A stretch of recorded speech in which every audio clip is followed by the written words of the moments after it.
গল্পের শুরুতে আমরা দেখতে পারি কোয়ান নামের একটা ছেলেকে। আসলে আমরা জানতে পারি সে একটা সময় তায়কোয়ান্ডো ন্যাশনাল চ্যাম্পিয়ন ছিল, কিন্তু বর্তমানে সে একটা ইন্টারনেট ক্যাফেতে বসে সারাদিন গেম খেলেই তার সময়গুলো নষ্ট করতো।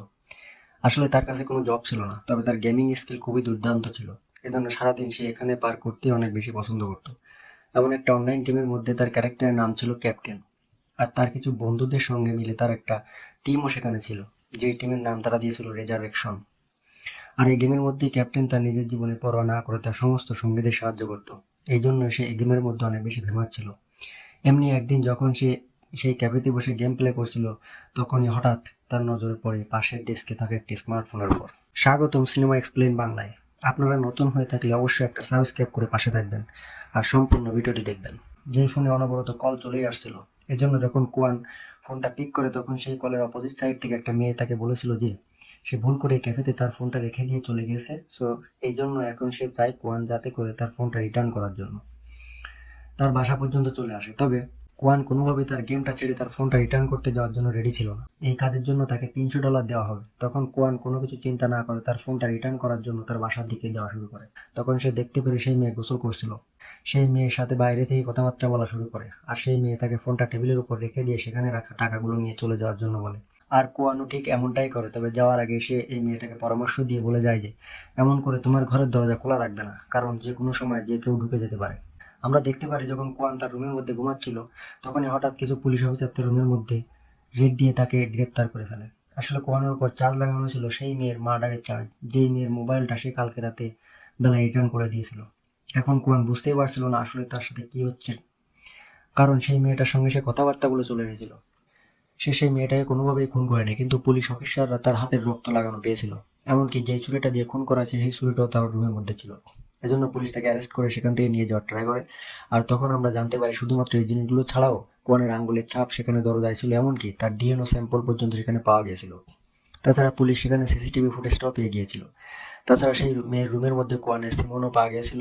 যে সমস্ত ব্যাপারগুলো এই জিনিসটাই বারবার করে ইন্ডিকেট করছিল যে কোয়ান সেই মেয়েটার সঙ্গে দুইবার জোর জবরদস্তি করার পরে ফাইনালি তার পেটে এবং বুকের মধ্যে ছুরি ঢুকিয়ে তাকে মেরে ফেলেছিল। যাই হোক, এখন যখন পুলিশ তাকে অ্যারেস্ট করে নিয়ে যায়, তখন এই খবরটা পুরো কোরিয়ার মধ্যে ভাইরাল হয়ে যায়। আর সবাই এটা দেখার পরে তার উপর প্রচন্ড রাগ করে। তারা বলছিল এমন জঘন্য অপরাধীকে কোনোভাবেই ফাঁসির শাস্তির চেয়েও কম কিছু দেওয়া উচিত না। তবে যখন কুয়ানের মা এই জিনিসটা জানতে পারে, তখন সে কুয়ানের সঙ্গে মিট করতে দৌড়ে থানায় চলে আসে।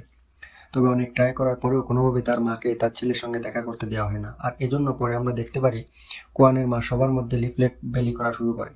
সে সবাইকে এটা বোঝানোর চেষ্টা করেছিল যে তার ছেলে এই সমস্ত কাজগুলো করেনি, সে সম্পূর্ণ নির্দোষ, তাকে জোর করে ফাঁসানো হয়েছে।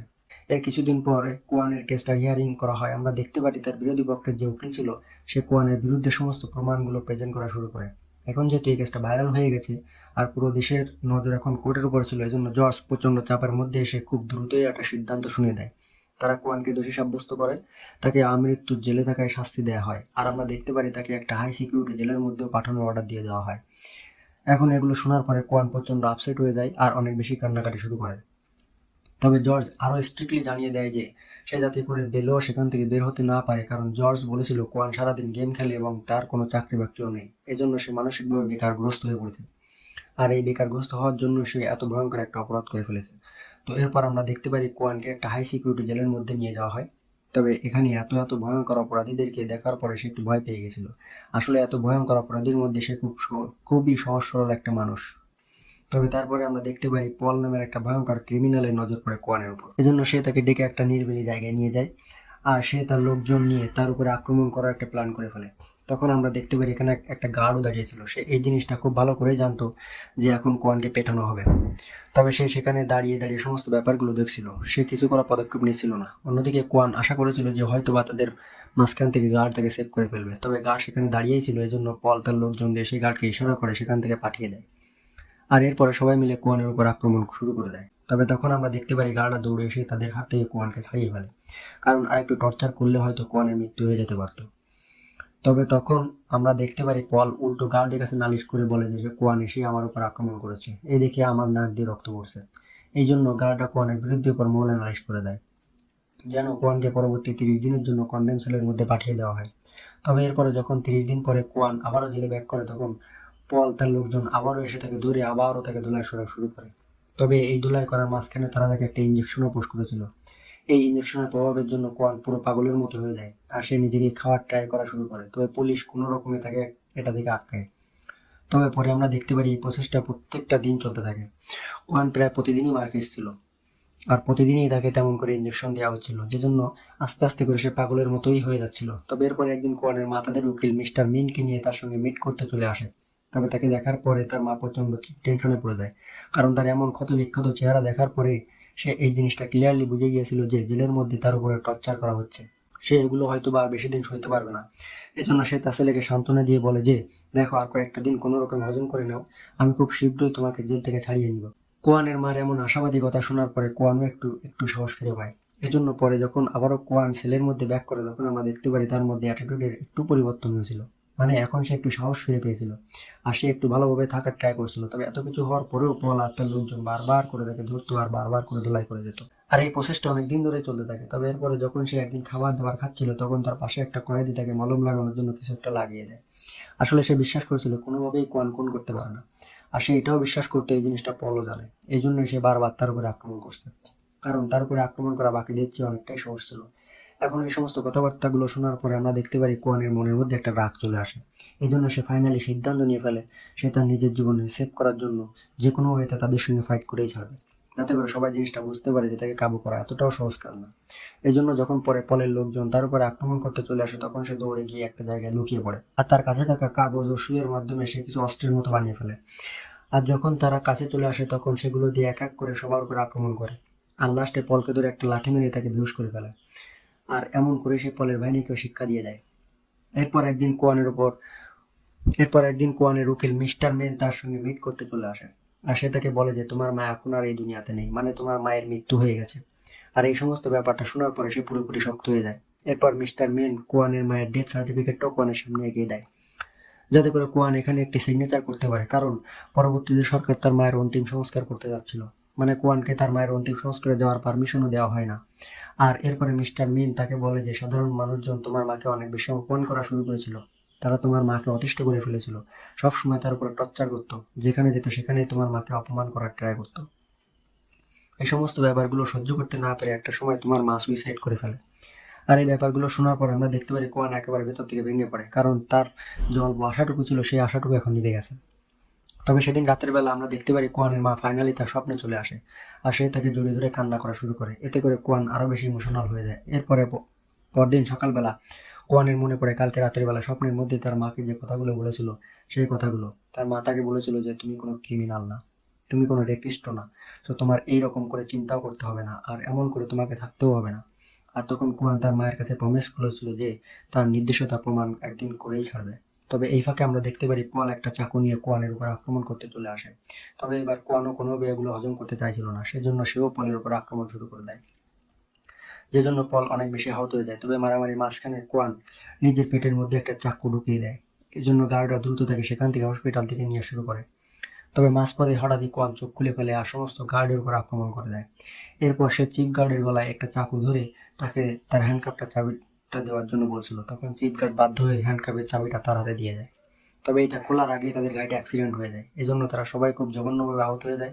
তবে তবুও কোয়ান কোনো রকমের হ্যান্ডকাপ খুলে সেখান থেকে বাইরে বেরিয়ে চলে আসে আর সেখান থেকে পালিয়ে যাওয়ার চেষ্টা করে। তবে চিফ গার্ড পেছন থেকে তাকে গান পয়েন্টে নিয়ে ফেলে, মানে সে তাকে শুটই করতে যাচ্ছিল। তবে তখন যেন আবার কি মনে করে সে গানটা নিচে নামিয়ে ফেলে। মানে আমরা বুঝতে পারি হয়তো বা সে নিজেও এই জিনিসটা বুঝে গিয়েছিল যে কোয়ানের জায়গায় এই জেলের মধ্যে না, এই জন্য সে তাকে পালানোর একটা সুযোগ করে দিয়েছিল।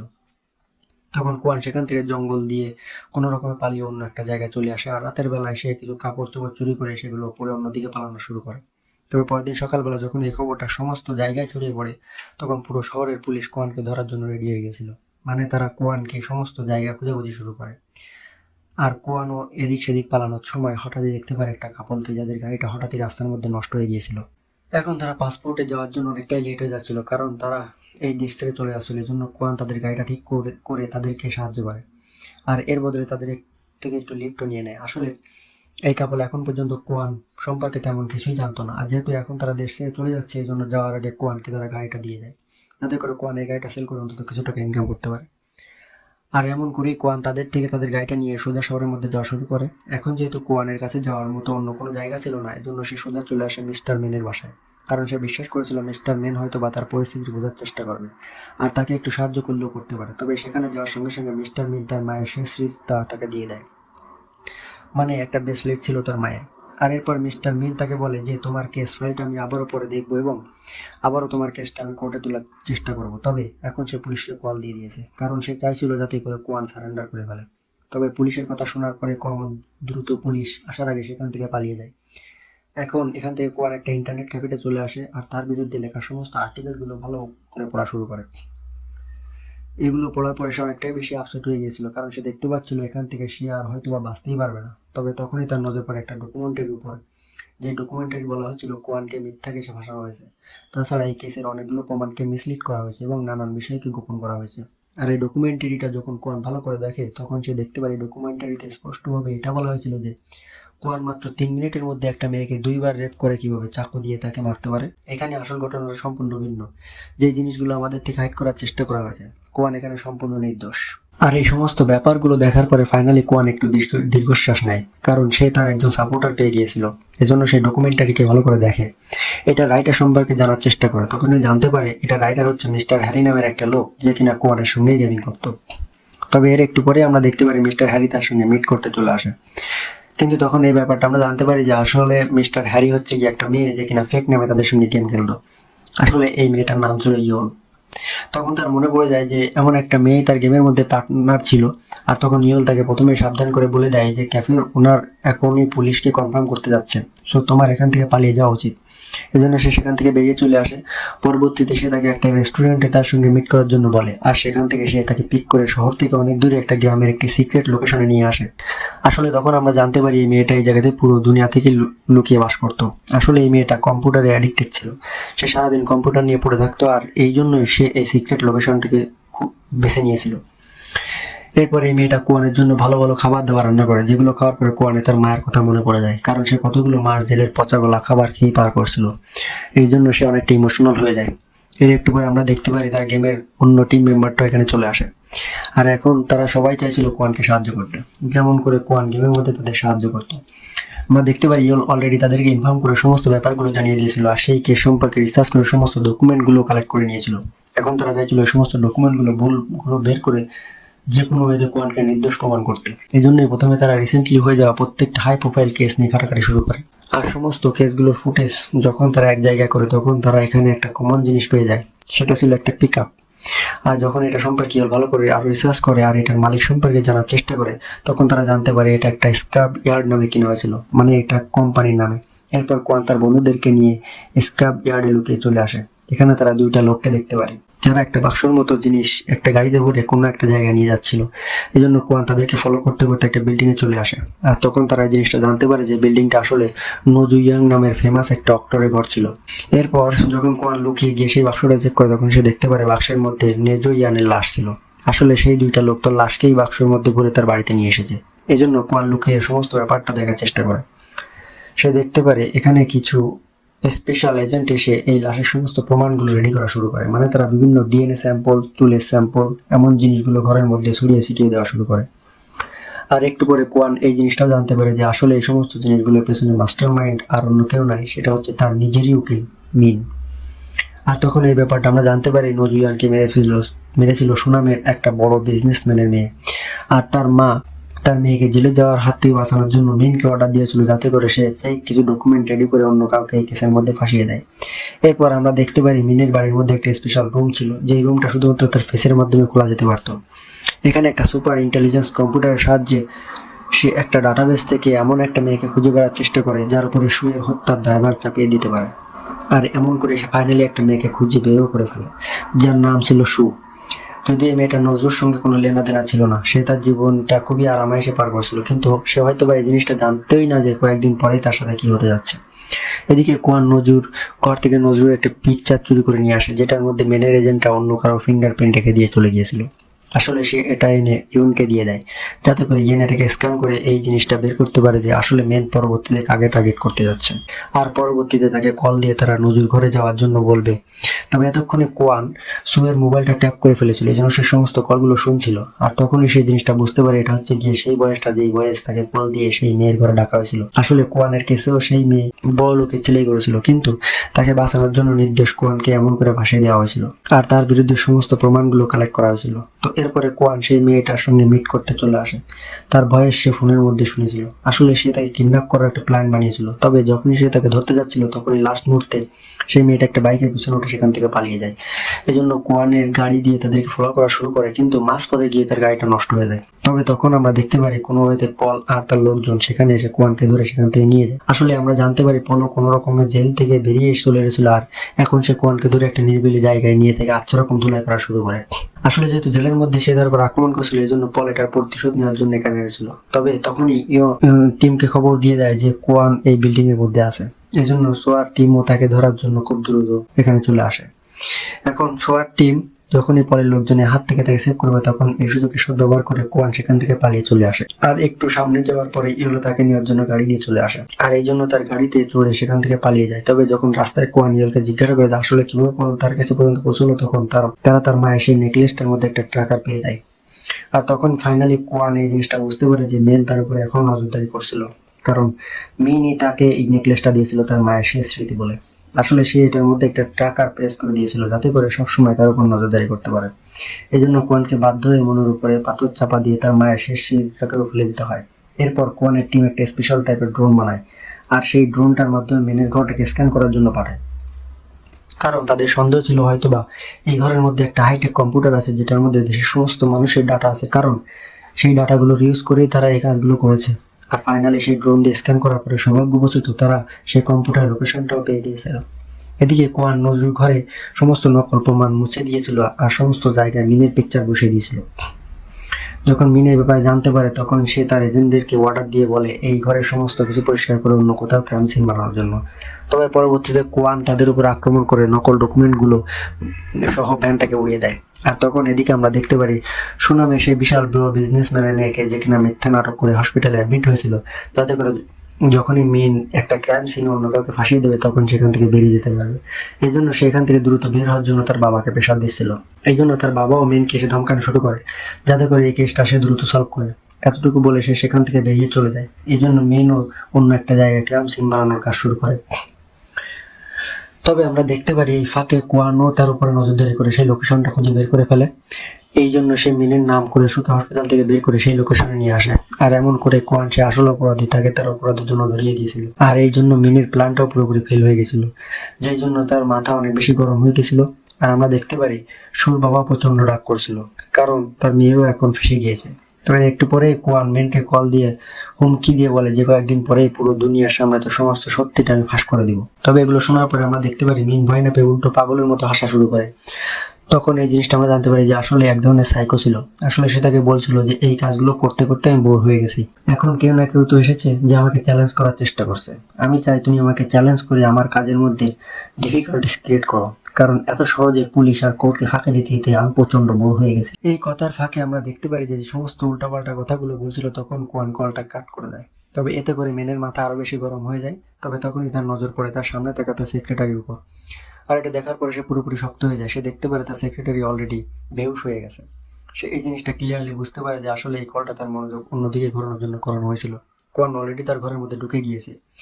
এই জন্য মেন দৌড়ে তার সিক্রেট রুমের দিকে যাওয়া শুরু করে। তবে যাওয়ার সময় কোয়ান তাকে ধরে ফেলে আর তাকে আচ্ছা রকম দোলাই করা শুরু করে। ফাইনালি তাকে পেরাতে পেরাতে তারা দুজনেই সেই হাইটেক রুমের মধ্যে চলে আসে। আর যখন কোয়ান তার হাইটেক কম্পিউটারকে দেখতে পারে তখন সেটা ওপেন করে সমস্ত ব্যাপারগুলো খুঁজে বেড়ার চেষ্টা করে। এটার মধ্যে সে তাকে ফাঁসানোর সমস্ত ভিডিও ক্লিপগুলো পেয়ে যায়। এমনকি সে তার মায়ের ভিডিও ক্লিপগুলো পেয়ে যায়, যেখানে সে দেখতে পারে তার মা একা তাকে বাঁচানোর জন্য সমস্ত জায়গায় সমস্ত রকম ট্রাই করেছিল। আর তখন মেন তাকে বলে যে তোর মা এত সহজে মারা যাচ্ছিল না, তোর মাকে আমিই মেরেছি, কারণ সে বারবার করে প্রোটেস্ট করে মানুষকে সিম্প্যাথি ক্রিয়েট করেছিল। এমন করে আমার কাজের মধ্যে সে ডিফিকাল্টিস ক্রিয়েট করেছিল। এই জন্য একটা সময় আমি তাকে বাধ্য হয়ে শেষ করে দিয়েছি। আর এটা শোনার পরে কোয়ানের মাথা অনেক বেশি গরম হয়ে যায়। সে পুরো পাগলের মতো বিহেভ করা শুরু করে। এই জন্য সে প্রচন্ড রাগের মাথায় গিয়ে মেনকে আচ্ছা রকম ধুলাই করে তার হাড্ডির অংশ গুঁড়ো করে দেয়। এরপর সে মেনের হাইটেক সুপার কম্পিউটার দিয়ে সমস্ত ডাটাগুলো ইউলের পেন ড্রাইভের মধ্যে সেন্ড করা শুরু করে। তবে তখনই পল তাকে কল দিয়ে জানিয়ে দেয় যে তোর পুরো টিমকে আমি ধরে ফেলেছি, যদি তাদেরকে বাঁচাতে খুব শীঘ্রই তুই চলে না আসিস তাহলে তাদের সবাইকে মেরে ফেলবো। আর তখন মিন তাকে বলে যে নেকলেস লাগানো সেই ট্র্যাকারের মাধ্যমে আমরা ইয়েলের অ্যাড্রেসটাও পেয়ে গিয়েছিলাম, এই জন্য এখন পলের মাধ্যমে তোর গ্রুপকে আমি ধরিয়ে ফেলেছি, যদি 30 মিনিটের মধ্যে তুই তাদেরকে সেভ করতে না যাস তাহলে পল তাদের সবাইকে শেষ করে দিবে। এখন কোয়ানের কাছে ডাটা ট্রান্সফার করার মতো সময় ছিল না, এই জন্য সে ডাটা ট্রান্সফার না করেই তার বন্ধুদেরকে সেভ করার জন্য দৌড়ে বেরিয়ে পড়ে। তবে তখনই মেইন তাকে কল দিয়ে জানায় যে তার পরবর্তী মিশনের জন্য সে ইয়েলকে টার্গেট হিসেবে চুপ করেছে, আর তার এজেন্টটা গিয়ে তার ডিএনএ স্যাম্পল, চুলের স্যাম্পল, নখের স্যাম্পল, সমস্ত স্যাম্পলগুলো কালেক্ট করে নিয়েছে। এদিকে পল এখানে একজনের উপর শুট করে দেয়, তবে তার নিশানা মিস হয়ে যায়। তবে তখন এখানে সমস্ত আলো চলে যায়। এই সুযোগে সদ্ব্যবহার করে কোয়ান এখানে এসে তার দুর্দান্ত ফাইটিং স্কিলের সাহায্যে পোলের সমস্ত লোকজনকে এক এক করে ধুলাই করা শুরু করে, তাদের হাড্ডি মাংস গুঁড়ো করে দেয়। এরপর কোয়ানে তার পুরো টিম মিলে একটা টিভি স্টেশনের দিকে যাওয়া শুরু করে, যদিও রাস্তায় তাদেরকে পল, মেনের এজেন্ট এমনকি পুলিশরা ফলো করেছিল। তবে তাদের সবাইকে ফাঁকি দিয়ে তারা ফাইনালি টিভি স্টেশনের কাছাকাছি চলে আসে। তবে তখনই তারা দেখতে পায় যে মেইন টিভি স্টেশন হ্যাক করে কোয়ান এবং তার টিমকে ভয়ঙ্কর ক্রিমিনাল হিসেবে অ্যানাউন্স করে দিয়েছিল। একটু পরে যখন কোয়ান আর ইউল টিভি স্টেশনে চলে আসে তখন বাকি মেম্বাররা পুলিশ থেকে বিভ্রান্ত করা কাজ করছিল। আমরা দেখতে পাই খুব শীঘ্রই ইউল এখানে তার কম্পিউটার সিস্টেম চালু করে দেয়, আর এখন সে মিনের সমস্ত সত্যটা পুরো দুনিয়ার সামনে ফাঁস করতে যাচ্ছিল। তবে যতক্ষণে সে এই কাজগুলো করতো তার আগে পুলিশ ইউলকে বাদ দিয়ে তার টিমের বাকি মেম্বারকে অ্যারেস্ট করে ফেলেছিল। আমরা দেখতে পারি কোয়ানের গাড়িটাকেও চারপাশ দিয়ে ঘিরে ফেলেছিল, যেন কোয়ানকে বাধ্য হয়ে 2 হাত উঁচু করে বাইরে বেরিয়ে আসতে হয়। আর তখন এই সমস্ত ব্যাপারগুলো পুরো দেশব্যাপী লাইভ দেখছিল। এখন এগুলো দেখার পরে মিন অনেক বেশি হ্যাপি হয়েছিল। তবে সে খুব শীঘ্রই তার খুশিটা মাটির সঙ্গে মিশে যায়, কারণ হঠাৎ সে দেখতে পারে তার কমান্ড সেন্টারে অ্যাক্সেস হারিয়ে ফেলেছে। আর তখন তার মনে পড়ে যে মিনির পেন ড্রাইভটা এখন পর্যন্ত তার কম্পিউটারের মধ্যে কানেক্ট করা ছিল। আসলে সেই পেন ড্রাইভের সাহায্যে ইউল তার কম্পিউটার থেকে সমস্ত ডাটাগুলো হ্যাক করে নিয়েছে, এই জন্য এখন তার কম্পিউটার আর কোনো কাজেরই না। আমরা দেখতে পাই ইউল মিনের কম্পিউটার থেকে আমার সমস্ত ডাটাগুলো এক জায়গায় করে ফেলে, যেগুলোর মাধ্যমে সমস্ত প্রমাণগুলো ম্যানেজ করে মেনের কুকীর্তিগুলো পুরো দুনিয়ার সামনে দেখানো শুরু করে। সে দেখিয়ে দেয় যে কিভাবে মেন আসলে অপরাধীদেরকে বাঁচানোর জন্য তাদেরকে সাইডে সরিয়ে দিয়ে ভিন্ন অপরাধীদেরকে এনে ভিন্ন ডকুমেন্ট ক্রিয়েট করে তাদেরকে কিভাবে ফাঁসিয়ে দিত, আর এমন করে কিভাবে সে কোটি কোটি টাকা ইনকাম করতো। এরপরে কোয়ানের কেসটাও সবার সামনে দেখানো হয়, সেখানে তারা দেখতে পায় কিভাবে কোয়ানকে ফাঁসানো হয়েছিল। আর এই সমস্ত ব্যাপারগুলো যখন সবাই দেখতে পারে তখন তারা জিনিসটা বুঝতে পারে যে তারা কোয়ান এবং বাকি যে ক্রিমিনালদেরকে তাদের সম্পর্কে উল্টাপাল্টা চিন্তা করেছিল, এখন যখন মেন জানতে পারে যে তার সমস্ত ব্যাপারগুলো ফাঁস হয়ে গেছে তখন সে তার গাড়ির মধ্যে সেখান থেকে পালিয়ে যাওয়ার চেষ্টা করে। তবে কোয়ানের টিম তার গাড়ির স্টিয়ারিং হুইল সরিয়ে নিয়েছিল, এই জন্য সে আর কিছুতেই সরতে পারছিল না। খুব শীঘ্রই এখানেও পুলিশ চলে আসে আর তারা অ্যারেস্টও করে ফেলে। যদিও এই অ্যারেস্ট হয়ে গিয়েছিল, তবে এখন পর্যন্ত এখানে সমস্ত মানুষ এই জিনিসটা ক্লিয়ারলি জানতো যে হয়তোবা এটার পিছনে বড় কোনো মাফিয়ার হাত আছে কিনা। এদিকে কোয়ান এবং তার টিমকে সসম্মানে মুক্তি দিয়ে দেওয়া হয়, অন্যদিকে মিনকে জেলের মধ্যে নিয়ে যাওয়া হয় যেখানে পলও ছিল। এই জন্য সে যখন পলের দিকে তাকায় তখন আমরা দেখতে পারি পল তার উপর প্রচন্ড রাগ করেছিল, যার মানে এই জিনিসটা আমরা ক্লিয়ারলি বুঝতে পারি যে তার জেলের লাইফটা কোনোভাবেই এতটা সহজ হতে যাচ্ছে না। আর এমন একটা ভয়ঙ্কর পয়েন্টে এই পুরো মুভিটা এখানে শেষ হয়ে যায়। কেমন লাগলো বন্ধুরা? ভালো লাগলে অবশ্যই লাইক, শেয়ার, কমেন্ট করতে ভুলবেন না। হ্যাঁ, অবশ্যই একটা সাবস্ক্রাইবও করতে ভুলবেন না। দেখা হবে পরের ভিডিওতে। আসসালামু আলাইকুম।